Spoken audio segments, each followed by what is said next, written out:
शिवसेनेचे नेते आशिष जयस्वाल आपल्या सोबत आहे। आशिष भाऊ, काय सांगणार? काल महायुतीचा निर्णय जो आहे तो झालेला आहे। 8 जागा नागपुरात महायुतीमध्ये शिवसेनेला मिळालेल्या।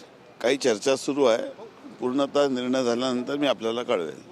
काय कुठल्या विषयावर चर्चा सुरू आहे? काही 2-4 सीटाच्या संदर्भामध्ये काही चर्चा सुरू आहे। आता मी गडकरी साहेबाकडे त्या चर्चेसाठीच येत आलेलो आहो आणि त्या चर्चेनंतर आपल्याला या संदर्भामध्ये विस्तृत भाष्य करेल। फक्त 8 जागांवर समाधान, त्यातले 6 उमेदवार तर भाजपच देणार आहे म्हणते। मी असं कुठलंही वक्तव्य ऐकलेलं नाही आहे।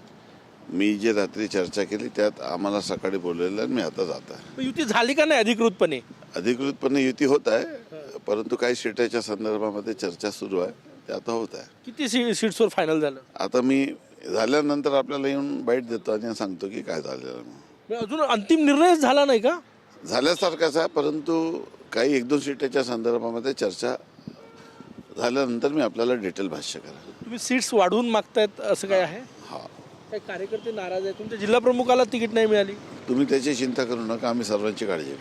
सर्वांची काळजी घेतली जाणार, उमेदवारी मिळणार। यस। कधीपर्यंत एबी फॉर्म आणि कधी फॉर्म भरणार आहेत? 10-15 मिनिटात, अर्धा तासात, 1 तासात आपल्याला कळतं। जेवढ्या बैठका झाल्या तेवढे तरी तिकीट मिळणार आहे का तुम्हाला? तुम्ही आमच्या किती बैठका झाल्या तुम्हाला कसं ही माहिती? तिसरी बैठक आहे तुमची आणि अधिकृत तुमचे 2च उमेदवार अशी माहिती आहे आता आम्हाला भाजपकडून। तुमच्या माहितीला मी काही बोलू शकत नाही, तुम्हाला जास्त माहिती असते। अजून ज्याची चर्चा झाली नाही त्याची माहिती तुम्हाला कशी प्राप्त? भाजप काही उमेदवार देणार आहे का 6-8 पैकी? नाही, आता ते आम्ही आपसात बसून चर्चा करून, जेव्हा विदाऊट चर्चा मी आपल्याला कुठलंही भाष्य करू शकत शेवटचा नाही। प्रश्न, धनुष्यबाणावर तुम्ही ओरिजिनल शिवसैनिक लढवणार की भाजपचे लोक लढवणार आहात?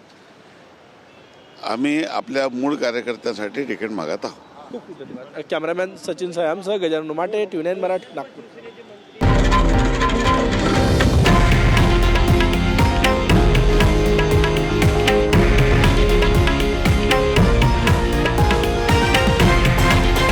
हे आहे देशातील नंबर 1 न्यूज नेटवर्क आणि आपण पाहत आहात TV9 मराठी, एकमेव।